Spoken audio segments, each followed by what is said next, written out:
Welcome back, everyone. Happy Purim. Great to be with you. I'm sure some of you are just getting back from your parties. I know some of you are in the middle of your parties. Some of you are starting the next time of your party.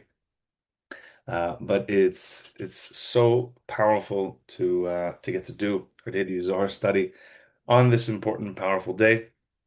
And we want to meditate as all the gates are open. We can draw endless light, endless consciousness, and endless connection to the power of our soul on this powerful day and meditate to broadcast this light to the entire world. So let's begin with the prayer of the Ari and the the there are no words to describe the light that shines today, and we want to meditate that as we are making our connection, as we are as we're connecting to this great light, that we're establishing this connection for the entire year. We're drawing in endless light of healing, endless light of abundance, endless light of certainty for the whole year. Taking time throughout our study today, but throughout the day, praying for people, drawing down, as the Rav would explain, as Micha Berg explains, all the vaults are open, all the gates are open. We just need to draw more and more and more from them. So, meditating that this study changes us, doesn't change us from who we are, but it changes us back to who we really are, which is a pure soul with endless light. So let's begin with the prayer of the Ari, meditating that just as the Israelites achieved the consciousness of Mashiach on Purim, that same light shines today. We can achieve that same consciousness, which means we can awaken so much love that there is no more place for darkness. We want to meditate as we connect to the Zohar, that we're doing exactly that. So, with the prayer of the Ari, opening our hearts, drawing support from all the tzaddikim, from Esther and Mordechai and Daniel, the prophet, and awakening all this light for ourselves and for the entire world. The greatest way to connect to the perfect light of your soul is through our study through the Zohar, as we're going to do. So here we go. ריבון העולמים ואדוני האדונים אב הרחמים והסליחות מודים אנחנו לפניך אדוני אלוהינו ולאבותינו בגידה ובשתחווה שקרבתנו לתורתך ולעבודתך ולעבודת קודש ונתת לנו לחלק בסוד הקדושה מענו בחיינו שעשיתי מענו חסד גדול כזה. לכן אנחנו מקפידים תחנוננו לפניך שתמחל ותסלח וכל חטאותינו ועוונותינו ואל יהיו עוונותינו מבדילים בינינו לבניך וכן יעשו לפניך אדוני אלוהינו ולאבותינו שתכונן את לבבינו ליראתך ולאהבתך ותקשיב אוזנך לדברי אלה ותפתח לבבינו הערב בסוד תורתך ויהי לנו לזה נחת רוח לפני כיסאך ודרך כך ניחוח ותציל עלינו עומק כל נשמתנו וכל בחינתנו ושיתנוצצו ניצוצות בדרך הקדושים אשר איתם גילית את דבריך בעולם וזכותם וזכות אהבתם וזכות תורתם ותורתם יעמוד לנו בני קשה בדבר מעלה ובזכותם תארנו ומה שאנו לומדים כמאמר אם זה מהירות ישראל גל עיניו ויביט נפלא מתורתך כי אדוני ייתן חוכמה מפיו דעת ותבונה יהי רצון מפיו יגן לפניך אדוני צוי וגואלי. I'll share one of my dreams with you guys as I was reading the prayer of the Ari. One of my dreams is that all of us that come together online every day, um, we could do one class with all of us, at least one class with all of us together in person. Wouldn't that be so powerful? Can you imagine? Over 100 people from all over the world who come together every day, day after day. Wouldn't it be so powerful if we were all in the same place, revealing this light? How incredibly powerful it would be, and how beautiful it would be to see everyone there. Uh, The truth is, maybe it's more powerful that we're all around the world because then we broadcast this light around the world. But either way, it was just something that came to me as we were doing the prayer of the Ari. Maybe one day we'll have hundreds of us together in person doing this class. Okay, so we are continuing in this chapter. I think it's chapter 4, chapter 5, paragraph 62. And we're towards the end of this chapter. It's one of the longer chapters. We're not going to finish this chapter today, I don't think. We're going to get close to the end. But we are discussing the opening verse of this portion. And the Zohar it seemed like it went off in a tangent, but now we're going to be bringing it back. So the Zohar continues.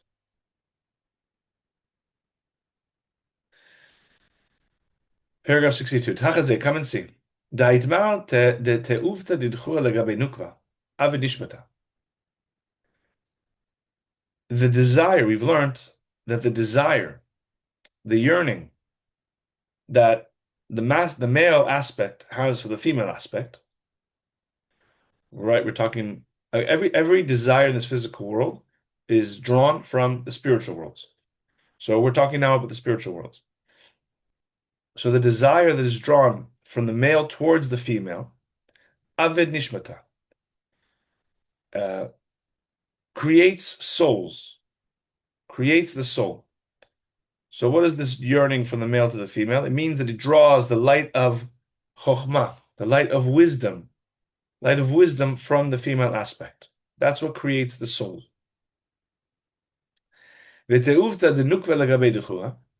And the desire, the yearning of the female aspect towards the masculine, to the male aspect, which then it draws the light of chasadim, the light of mercy. Salkavit arav bahada dilela. It elevates and joins, mingles with that soul above. Vitkelel davida, and they are included one with the other. The chokhmah from the nukva, from the female side, is included in the light of mercy, the chasadim, in the masculine side. Ve'avid nishvata, and it makes the soul, it completes the soul. So when these two lights come together, that's how the soul is created. Which is really, we're talking about the essence of our light. This is also why this is really beautiful to think about it like this. What is the essence of your soul? We talk about connecting to the essence of our soul. It's these two lights, which means how do I make sure I'm in affinity with the light of my soul? I need to activate these two lights. I need to activate the light of wisdom. That comes through the study. That comes through the meditation. That comes through the prayer. That comes through all the holidays and everything we connect to that comes from above. But there's another side of my soul, which is light of mercy, which is sharing through actions of sharing, transformation, love, mercy. You can't have one without the other. You're not really connected to your soul when you're lacking in one or the other. And the more you connect to both, the greater you connect to the essence of your soul. Wisdom doesn't mean information, right? The light of wisdom is not just by reading a book. It's not by learning new things. It's by drawing down this light of wisdom. The light of mercy is also, it's not just being a nice person. It's when there's actual chasadim being drawn. This is a very deep secret here. And that's why it says, when we're again, I forgot to recap in the beginning, we're discussing the process of resurrection of the dead, where Abraham is talking to his servant Eliezer, which represents the servant represents the metat, the angel metat, that is bringing about tchiyat metim, the resurrection of the dead, which, by the way, is the secret of Purim. So Eliezer is now looking for a sign. Metat, the angel, is looking for a sign. How do I know that this wife for Isaac, this vessel, this body for the soul is correct? So he says, Hi Haisha, meaning if I ask for water, she gives me water, but then she also offers to give water to my camels, then I'll know that she's the woman. So it represents these two levels: the light of Chokhmah, that's awakened first, and the light of Chasadim, that's the camels, as we said yesterday. So if she does that, Hi Aisha, I'll know she is the body, she is the woman. Dahu gufa vadai. Surely this is the body. The zemina that is prepared. Le'ahu reuta denishmata, to execute the desire of the soul, the nafka min dechura, that came forth from the male, which represents the unification of the male and female to get the chokhmah and chasadim together. Paragraph 63. V'inun gufin zeminin at ara bekadmeta kid amaran. And these bodies are the ones that are going to be resurrected first.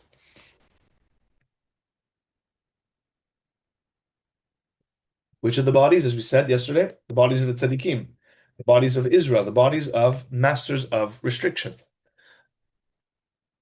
Those are the central column.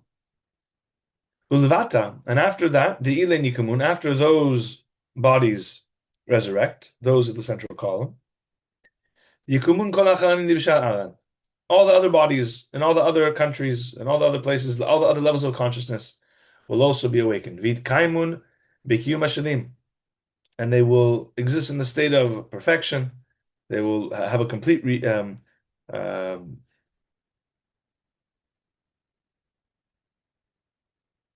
they will be in a state of completion and perfection. V'itchadetun bechadtuta desihara, and they will be renewed like the renewal of the moon, which means, as we said, the moon will be restored back to its state of being equal to the sun. When the nukva, the malchut is in a state of perfection like the sun, where it's no longer lacking. It grows to the same size as the sun, not necessarily physically, but in its energy. V'chadesh alma kimnikadmin, and the world will be renewed as it was before. Uchdein ktiv hahu bahu zimna, and that's why it says at that time Yismach Hashem masav, that the Creator will rejoice in His works. The Creator will be happy with His creations. That the Creator will be happy with finally the world's in the state of perfection. This is how the Creator feels today on Purim, right? That there's only we're in the light of Mashiach right now. So the Creator is happy. That's why it says that we can draw on this light. It says that during the Megillah reading, during all the process, the Creator is overjoyed because we're revealing this light at the end of the correction, where finally the vessel is in a state of wholeness. And when we are whole, then we can receive endlessly. It's only when we are in alignment with the light that we can receive all the Creator's light.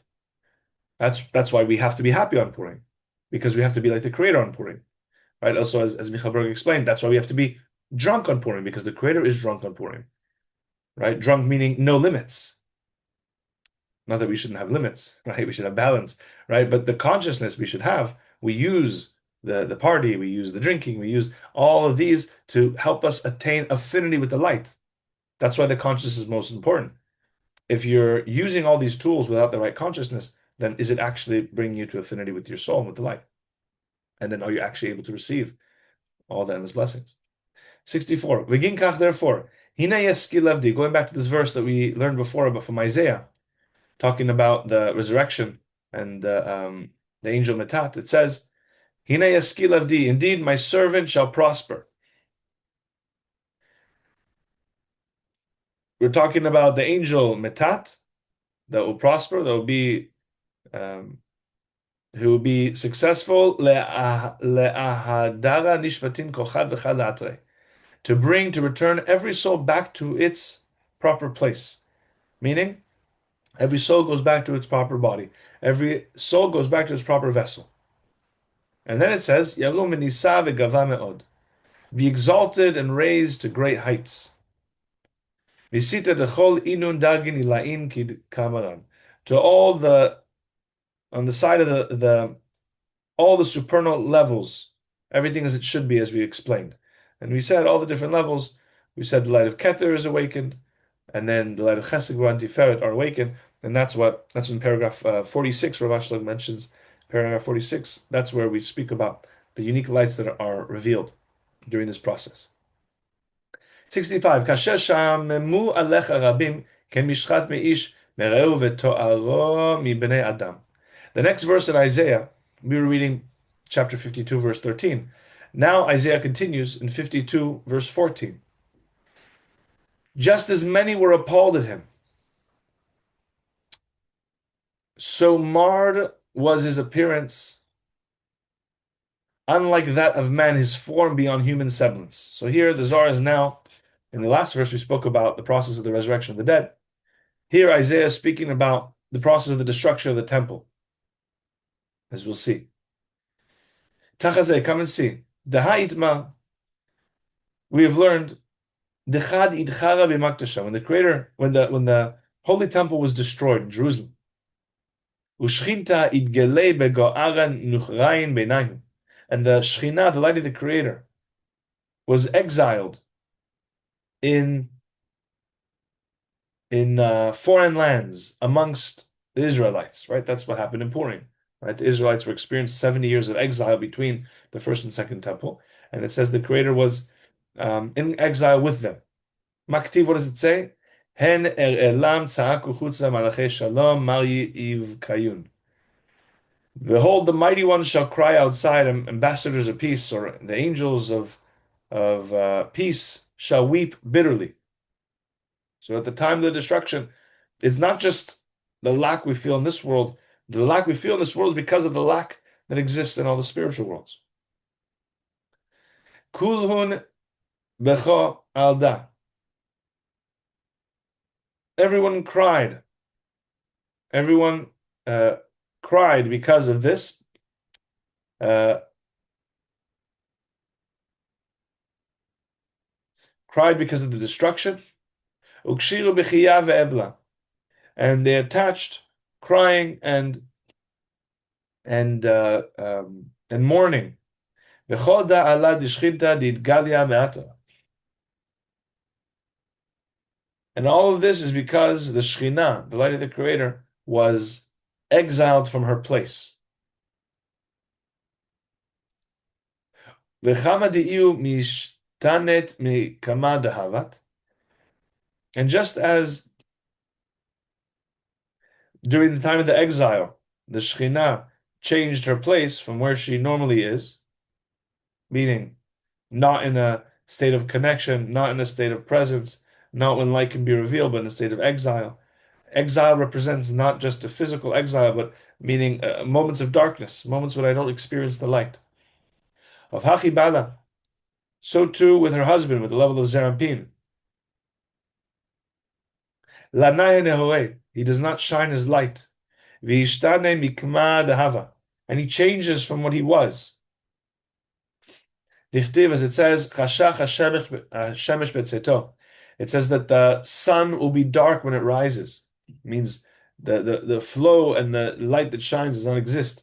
Ve'adaktiv ken mishchad me'ish me'ehu. And that's why in our verse it says, Shomar was his appearance unlike that of men. So here the Zohar is discussing, and Rav Ashley is going to clarify this at the end of paragraph 66 as well. The Zohar here is talking about a time when the light is limited, when our experience of the light is limited, because there's no vessel. Oh, did I skip that? Yeah, here Rav Ashlag adds, just as the Shekhinah changes in terms of the light that flows, so too Zerampin changes in that case. And Rav Ashlag says, Ki ein lo az lemi la'ir, because Zerampin doesn't have with whom to share. Zerampin doesn't have a vessel, and therefore the light can't flow. So even the light of Zerampin changes in that situation. Another explanation, paragraph 66, and now Rav Ashlag will explain both. Another explanation, Ken mishchad meish mar'ehu, when so marred was his appearance, so destroyed was his appearance, unlike that of man. He didn't even look like a person anymore. What are we talking about? Mehai Eved. We're talking about this servant, which is Metat, at the time of exile. That his form changes, his form and color changes from what it was before. And the colors we explained before, back in paragraph 49, was green, white, and red, which represent the angels Michael, Gabriel, and Raphael. Not in that order necessarily, but these three angels that were under the control or were shining during the revelation of Metat, during the time of the resurrection of the dead. So when it says that his image was too marred, like that of a man. It represents in the time of lack that the light that's supposed to shine from the angel Metat, the light that's supposed to be revealed of right column, left column, central column, the light of the angels that's supposed to shine cannot shine during those times of separation and lack. Another explanation. As it says, so marred is his appearance and like that of man. As it says, Albish Shamaim Kadrut Vesak Asim Kesutam. I clothe the heavens with blackness, and I make sackcloth their covering. Because from the day that the temple was destroyed, the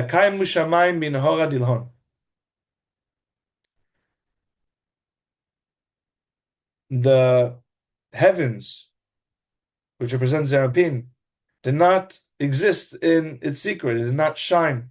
It didn't hold its light. I just realized also, because in the Megillah we read about Mordechai going in sackcloth, right? As the Zohar here is saying. When did everything change in the story of the Megillah? It changed when they realized, because the situation was very bad for a long time, right? Haman, Achashverosh, they made all their plans. They already had um, a decision. They already made a decision that they were going to kill everyone. But when did everything change? It's not when it happened. It changed when they were aware of it, right? When can the light actually come in? It's when we realize how much lack we have, and that triggers a change. The temple was destroyed for 70 years, but the people didn't do teshuvah until the end. Again, there wasn't the time yet. It had to be that way. But the light is waiting for us to realize that we live in darkness. This is also Amalek. Amalek makes us used to the darkness. That we don't mind the darkness because we don't realize we live in the darkness. The Creator is waiting for us to realize how much darkness we actually live in. That's why challenges happen. Challenges happen not for us to suffer, but to realize we are suffering. Not to make us experience lack, but to realize we are already lacking. We're supposed to live limitless lives of limitless blessings. And we're so happy with so little. We're so happy with just feeling good for 3 seconds when the Creator says, why are you happy with 3 seconds when I want you to be experiencing endless blessings forever? So sometimes the Creator has to also take away those 3 seconds to realize that we've been living in lack. Until we realize our lack, the lack can't be removed. So sometimes it has to be so strongly in our face. Sometimes we have to hit rock bottom to realize we're at rock bottom. But we were there all along. We just have to feel it. And that's the power of the tzaddik also. That tzaddik is able to know that they're at rock bottom, meaning to know that they have so much more light to reveal, to know that the Creator wants to give them so much more, to know that they are lacking so much. They are, as King David would say, tefillah le'ani, a prayer of the poor.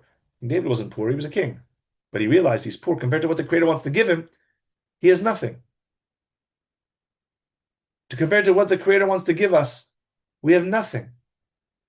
But it's only when we realize that the Creator can actually give it to us. So if you're able to experience that you are lacking the Creator's endless light, proactively, internally, without having to have negativity in your life around you, then life becomes a much more enjoyable experience. Receiving that light, expanding the vessel becomes a much more enjoyable experience. So back to the Zohar. Lokaimu shamayim bin hora dilhon. The heavens did not, which Zerampin did not hold their light properly, which means the light did not shine from Zerampin as it should. This is the secret of the matter is, blessings did not shine. Blessings, excuse me, blessings do not reside, are not revealed. Unless there is a place, they only reside in a place where there is a connection between masculine and feminine, male and female, right column and left column, you might say. As we've explained, we've learned, as it says, going back to Genesis, it says Male and female were created. So the quote, the way the Zohar is quoting the verse is a little different, but the concept is, it says, "And God created." God created us in our image, which again we connected today. That's the whole thing of how Mordechai and Esther, they wore special clothes. The clothes we're wearing was the perfect light of their soul, which we can also draw. That's also why we wear special clothes on Purim. We are able to draw the totality of the light of our soul. This it's called the spiritual clothing that we wear, because it's connected to this, as when the Creator created us. They were created male and female. And what's the next verse that it says? Then the Creator blessed them. Because there was male and female, because there were these two sides, positive and negative pole, then there were the blessings. And therefore, in the times of exile, in the times of darkness, that's why it says that Zerampin and Nukva, because there's no connection spiritually between the masculine and feminine in the spiritual realm.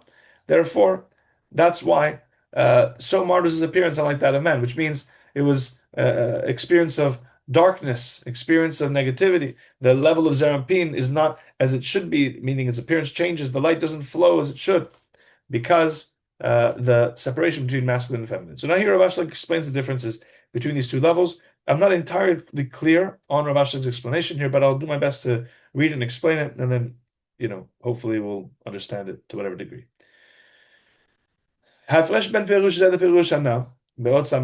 difference between the explanation paragraph 66 and paragraph 65. In paragraph 65 it says that the light of Zerapin was darkened, was diminished. Why? Because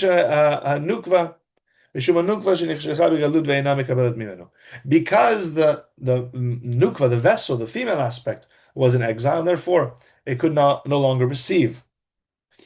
Because there's no lack in the aspect of Zerampin. Zerampin is not lacking, it's just there's no vessel. Because there's no vessel, then the light doesn't shine in our world. So from our perspective, there's no light. Because there's no one for Zerampin to share with, and therefore Zerampin does not flow, but Zerampin doesn't change in that experience. We just don't receive the light. The vessel just doesn't receive the light. However, in our paragraph in 66, it says that this lack is because there is no unification between the male and female in the time of exile. And therefore, in that case, there is also what's called lack. There is also something missing in Zerampin, because then no blessings can reside in the unification of Zerampin and Malchut. So these are the differences Rav Ashlag, the distinctions Rav Ashlag makes in these verses, in these two paragraphs. Paragraph 67. V'dahu k'man ichtiv.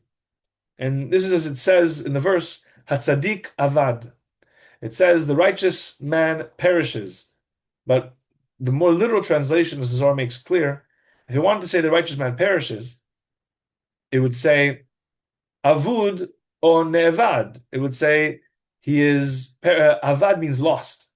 So you could say that he will perish, or he will be lost. Lo ne'mar ela avad. Rather, it just says the tzaddik lost. The tzaddik avad, the tzaddik lost. What does it mean that he lost? Tzaddik represents the level of Zerampin. The lashayan birchan. It means that the blessings do not reside, meaning we're saying that the tzaddik lost the blessings. When there is this aspect of detachment between the male and female, when there isn't the proper flow between the spiritual worlds, then the tzaddik loses his blessings. The level of Zerampin lacks in blessing, lacks in flow. Because blessings can only reside in a place where there's a unification between male and female, as one, as we've learned. Paragraph 68.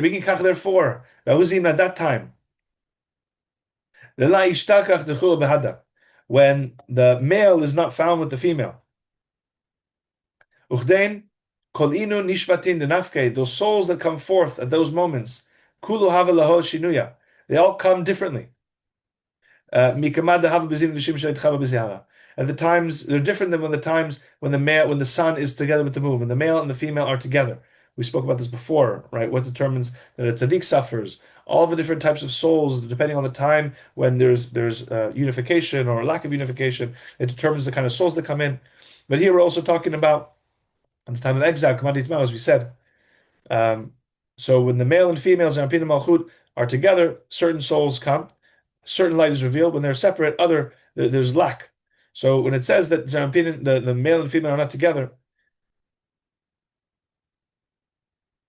all the souls that come are different than they would normally be. And therefore, now we're going, all of this was just to explain the opening verse of our portion. Yaakov Yosef ve'itma. All this is to explain the opening verse of our portion. Well, the second verse of our portion. Ele toldot Yaakov Yosef. It says, these are the generations of Jacob, Joseph. These are the generations of Jacob. Joseph was 17. We were saying that doesn't make sense. No, because the Zohar is explaining that now what was happening at this moment, it means there was a connection between Yaakov and Yosef, between Jacob and Joseph, which represents the unification of the sun and the moon. The sun and the moon was unified, which means the souls that came at that time are on a different level. It represents the opposite of exile, represents the time of redemption when the light of the souls were flowing in a state of perfection and positivity. Should we do a little more? Let's do a little more. Let's do one more paragraph. So it says that Joseph was 17, and he was watching the flock of his brothers, feeding the flock with his brothers. And he was a young man. He was a lad. What does that mean? 69, Vehuna. What does it mean that he was a young man? Begin the la mit parshin almin, tzaddik v'tzedek. It's because the light, the unification of tzaddik and tzedek, which represent the energies of yesod. Tzaddik means righteous, and tzedek means righteousness, which is the nukva. That these levels never separate. Oops, wrong way. Tzaddik v'tzedek echana inun. These levels of tzaddik and tzedek, righteousness and righteous, the level of yesod and nukva and malchut, they're always unified. So we were saying that Joseph was with his brothers. Here, Rav Ashlag explains what is the secret of the 12 tribes. The 12 tribes represents the 8 children between Rachel and Leah. These represent the one level of Jacob's wives and the children, and then Bilhan Zilpah had another 4. The first 6, or the 8 between Leah and Rachel and Leah, represent the face of the Shekhinah, the front. The other children of Zilpah and Bilhah represent, the 4 children represent the back. We learned a lot about this in the portion of Vayeshev. So when it says that Joseph was, he was that Joseph was the bond, he was the glue between all the children of Jacob. All the children of Jacob, there was a separation between the children of Rachel and Leah, mainly Leah, because Joseph and Benjamin were younger, between the children of Leah and the children of Bilhah and Zilpah. So the 6 and the 4, or the 8 and the 4, there was separation. Joseph was this bond that unified all the children, unified the both sides, the higher and lower levels. And he was correcting what's called the achoraim of the Shekhinah, the back where the judgments are of the Shekhinah. Because when it says, as we say, that these levels of tzaddik and tzedek, the righteousness and righteous and righteousness, the male and female, that's unification of male and female. And when you have the unification of Abba and Ima, supernal father and mother, that unification never ends, and therefore, then there is never lack in this world. Their light shines endlessly. And therefore, the Yisod Malchut are together in all aspects of the Nukva and the female aspect, even in the back, in the times of darkness, times of separation, representing the other 4 children of Bilhah and Zilpah that represent the Achoraim, the back, where the light is concealed, where the darkness and the judgments exist. Just as the Nukva, the female aspect, is called the name of the male, he is called in her name. And this is something that Monica beautifully quotes every time there's a wedding. She says that the male is called in the woman's name, and the woman's name is called in the man's name. What does it mean? He is wise, she is wisdom. He is mighty, she is might. He is a king, she is a kingdom. Right? The words of Rav Ashlag are very beautiful. Hu chacham v'hi chochma. Hu gibor v'hi gvura. Hu melech v'hi malchut. Beautiful words. Hachinami. Similarly here, itkere ihu bishma dilam. That's why Joseph, because he's the masculine aspect, he's called in the way of the female. In this case, the dichtiv v'hu na. That's why it says that he was a na, which means a lad, but a girl is called na'ara, which is the way you call a young maiden, but it represents the level of yesod, that they were in perfect unification, and therefore there was no difference between the two of them. One just manifests the other. We'll stop here, but happy Purim to everyone. Thank you for joining. Continue to draw all this endless light, and I'll see you guys tomorrow. Lots of love. Chag Sameach.